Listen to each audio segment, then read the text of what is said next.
नमस्कार, आपसे मेरा नाम है अशोक यादव एडवोकेट और मैं आप सभी के लिए लीगल एडवाइस पर वीडियोस अपलोड करता हूं जो कि आप सब लोग लाइक करते हैं, पसंद करते हैं, शेयर करते हैं और सब्सक्राइब भी करते हैं। अब तक नहीं किया तुरंत करिएगा और दूसरे लोगों तक भी इस जानकारी को जरूर शेयर करिएगा। देखिए, पति पत्नी का झगड़ा जो है वो हर जगह होता है, कॉमनली छोटा मोटा सब जगह होता है, लेकिन चीज़ें जब बढ़ जाती हैं या फिर ज़्यादा ही उतावले हो जाते हैं, चलो ठीक है अब एक दूसरे को पनिशमेंट दिलाएंगे, तो फिर ये चीज़ें दिक्कतें आ जाती हैं। मेरे पास एक सवाल आया कि सर ऐसी पत्नी का क्या करना चाहिए जो पत्नी थाने, कोर्ट, कचहरी सब जगह बदनाम, बेइज्जती और अपमान हमारा कर रही है, तो हम ऐसी पत्नी का हम क्या करें? तो मैंने सोचा कि एक प्रश्न का जवाब एक ही व्यक्ति को देना बेहतर है कि मैं आप हज़ारों लोगों को आपको मैं उस प्रश्न का जवाब दूँ, क्योंकि बहुत ज़्यादा लोग जो हैं वो पति पत्नी से पीड़ित हैं और जब पीड़ित हैं तो वो चीज़ें कहीं ना कहीं ढूंढेंगे कि सर क्या करना चाहिए। तो आज मैं आपको इसका सटीक आंसर दूंगा और अगर आप नए हैं तुरंत सब्सक्राइब करें, दूसरे लोगों तक भी जानकारी को जरूर शेयर करें। देखिए, पत्नी का धर्म ये होता है कि वो घर में आए, खुशी दे मानसिक रूप से और शारीरिक रूप से भी, और उस परिवार को आगे बढ़ाए। बस ये 3 काम होते हैं। बाकी अगर कोई और काम ना भी होगा ना, घर में मान लो जॉब करती है, अच्छा कमाती है, और अगर वो अच्छा ना कमाए और घर में आके रहकर बैठकर आराम से तसल्ली पूर्वक खाना खाए और रहे, तो कोई भी पति को कोई भी परेशानी नहीं आएगी। लेकिन जहां पर चीज़ें बेतुकी हो जाती हैं या फिर बेतुकी डिमांड हो जाती हैं, तो फिर पति पत्नी के बीच में झगड़े या फिर सास को, बहू को, ससुर को लेकर सब झगड़े। आप सोच कर देखिए, जो पत्नी घर में आ रही है उसको सास के साथ और ननद के साथ, देवर के साथ या ससुर के साथ, सबके साथ मैचिंग करनी है, यानी कि वो सब चीज़ें करनी है जो उस घर परिवार को बनाने की चीज़ें हों, यानी कि वो सब चीज़ें आपको करनी है। तो आप उन सब चीज़ों को समझना है, और अगर आप नहीं समझेंगे तो घर परिवार तो टूटा गया ही। अगर ऐसे बहुत सारे पति हैं जो ये सर फ़ोन करते हैं, सर कहते हैं सर मेरी पत्नी ये चाहती है कि मैं माँ बाप के साथ ना रहूँ। तो आप सोच कर देखिए, जिस पिता ने, जिस माँ ने अपने बेटे को बड़ा कर दिया, बड़ा करने के बाद नौकरी लगा दी उसकी, उसको अपने पैरों पर खड़ा कर दिया, और आज आप शादी करके कहती हैं कि माँ आपको छोड़ दो, तो कैसे संभव है ये चीज़ें?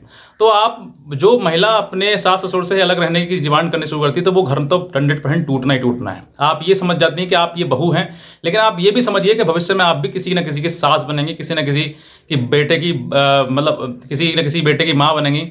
तो वो सब चीज़ें आप क्यों नहीं सोचते हैं? आज जो प्रक्रिया चल रही है, जो जीवन चल रहा है, जिस रास्ते पे आप चल रहे हैं, आज माँ बाप बूढ़े हैं तो कल आप भी बूढ़े होंगे, आपको भी समझना होगा।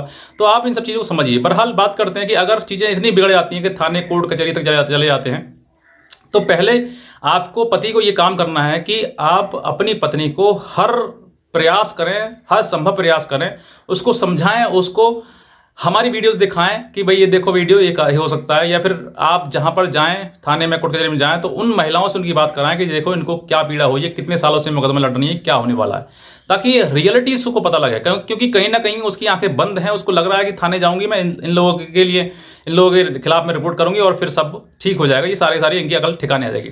तो अकल ठिकाने उनकी नहीं, आपकी भी आ जाएगी, ये भी आपको समझना है। तो अकल ना उनकी ठिकाने लगाओ ना अपने ठिकाने लगाओ, बस ये है कि दोनों सही रास्ते पर सही जी चलें, भक्ति के सागर पर चलें, रास्ते पर चलें। और अगर आपका हो सकता है तो आप दोनों एक दूसरे के म्यूचुअली जितना भी आप फ्रेंडशिप वाला व्यवहार रख सकते हैं उतना रखें।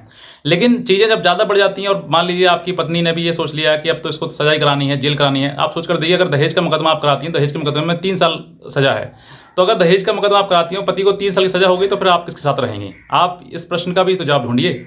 अगर आप उसके ऊपर मुकदमा लगाती हैं, और मुकदमे का मतलब ये होता है कि एक दूसरे को, मतलब दूसरे वाले को मानसिक पीड़ा देना और उसको सजा कराना, या फिर सजा नहीं होगी, अगर हमारा सबूत साबित नहीं कर पाए, सजा नहीं कर पाए, तो दंड तो मिलेगा ही मिलेगा उसको।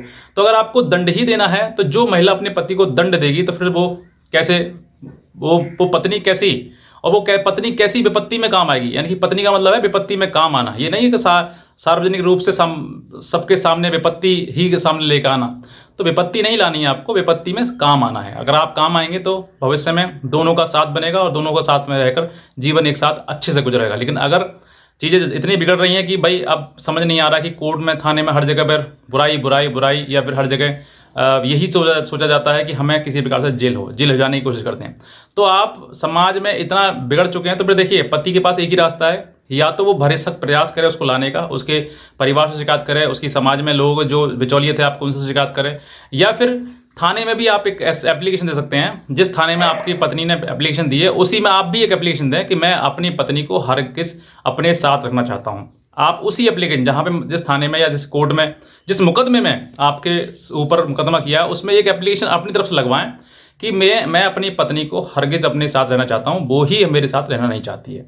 तो अगर वहां पर आपने एप्लीकेशन दी तो वो थाना हो, कोर्ट हो, कचहरी हो, कहीं पर भी हो, वो कोर्ट कचहरी या थाने पुलिस वाले जो हैं वो उसी महिला को डांटेंगे, उसी महिला को कहेंगे कि तुम ही नहीं रहना चाहती हो, रहो जाके जाओ। जब वो कह रहा है साथ में तो रहो, रह के नहीं रही हो आप।